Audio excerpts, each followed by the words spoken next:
Hey everybody, Deborah Morris back. I am talking to Denise Ward from Alzheimer's Association. How do I know her? She is part of the chamber that I am part of here in Central Florida. And it's interesting. Every time I turn around, there's another building being built, and a company being opened up all about Alzheimer's and treating that.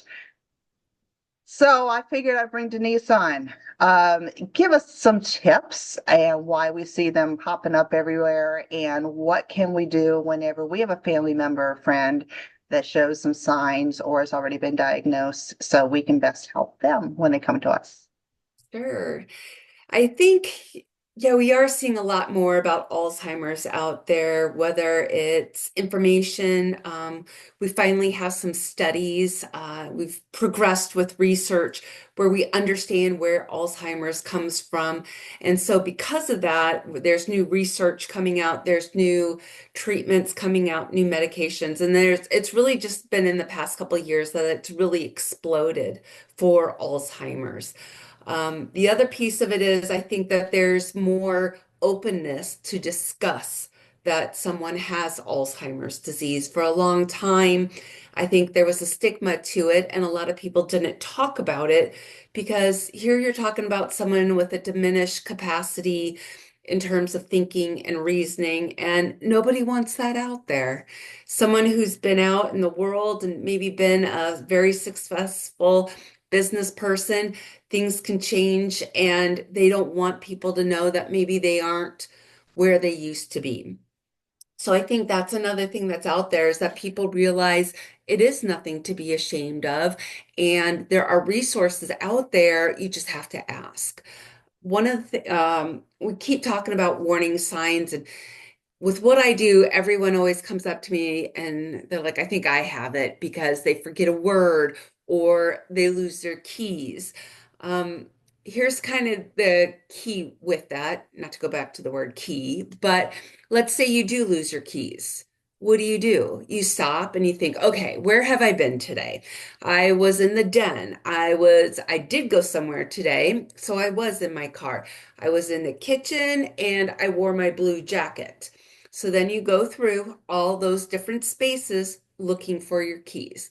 Eventually, you probably find them in case, unless you've lost them, just drop them. But it's when you can't go back and you can't remember what jacket was I wearing, what pants were I wearing, what room have I been in, what purse did I use if you're a woman who changes purses. You don't have that ability to retrace your steps. That's when you know it's something a little bit more. And it's things of that nature. I know a gentleman who was driving to a location just 3 miles from his house. It is something he had done multiple times, and him and his wife were on their way there, and he pulled over and he turned and looked to his wife and he's like, I don't know where I'm at and I don't know how to get there. This is a place they have lived in for the past like 30 years. And all of a sudden, he's like, I don't even know how to get there. Those are the type of things that we're forgetting about. Not that maybe you forgot to turn down a street or you drove right by it. It's more complex than that. Um, there was actually a recent study that came out just the other day where seniors who are taken advantage of, whether it be via email, text message, phone call, they are finding that some of those seniors, a significant number, are showing early signs of Alzheimer's, and that's why they were taken advantage of as well. So if you have a loved one who exhibits any of these, or even if you're someone who started noticing these things, the best thing to do is to go and speak to your doctor. The earlier the diagnosis, the better the chances of medications and trials helping you out. There aren't a lot of medications out there. There's not a lot of treatments, but there are a lot of clinical trials going on that you can become a part of. And that's sometimes the best bet because we don't have the answers yet.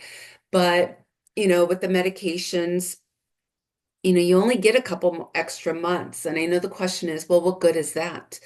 Well, that may give you one more vacation with the entire family, getting the grandkids together, getting together with your sons or daughters that you haven't seen as adults, just getting the family together one more time for laughs and love, and also talking about plans. What are you going to do? Do you have money in the right places? If you're a working, if it's a husband and wife and the husband's working and he has it, what happens when you go down to one income? Maybe you won't even have any income because the wife then has to take care of the husband. There's so many different things that we don't think about and we don't plan. Those extra 6 months are vital in terms of getting the help that you need, getting things in place to protect the person with Alzheimer's and protecting the other family members and the caregivers, getting a plan together and spending time with your loved ones. Um, Wow, that gave me a lot of information there. Um, if somebody has some questions, they either don't know if they are showing signs or should see a doctor, what does the Alzheimer's Association do as far as a resource so they can reach out to you? We have a very comprehensive website that kind of goes over everything that I just went over and a bunch of others. I mean, there's a list of, I think, like 10 things on this website of simple things that may be an alert. And so definitely visit alz.org for Alzheimer's. That's the way we shorten it. We also have a very good hotline number, which is 1-800-272-3900. Again, that's 1-800-272-3900. That is open 24 hours a day, 7 days a week, 365 days a year. It is manned by clinicians who hold master's levels education, and they speak over 200 languages. They can help with anything from signs and symptoms if you're worried about either yourself or a caregiver. They're also can help you find doctors and clinical trials. If your grandkid is doing a report and they need information, they can help with that. But by far the most important thing that I've ever heard them do is there was a woman whose husband woke up at 2 o'clock in the morning convinced the house was flooding. And if you know someone who has Alzheimer's, once they're going down a path, there's no way to stop them. You walk down that path with them. But she walked her husband downstairs, showed him all the faucets, showed him the floor. Everything was dry, everything was good. But he was still convinced. In his mind, he saw it. So after 2 hours, she called the 1-800 number and they said, just put the phone, give him the phone. And they said, "Hello, Mr. So and so. You're right. We have heard and gotten record of your flood. We have turned off all water, the main water to the house. The water is no longer flowing. We do recognize that there is damage and there will be someone out there at 9 a.m. What other questions do you have and how can we help you?" He was good. He went to bed, woke up, doesn't remember any of it. So our 800 number is just vital and can help.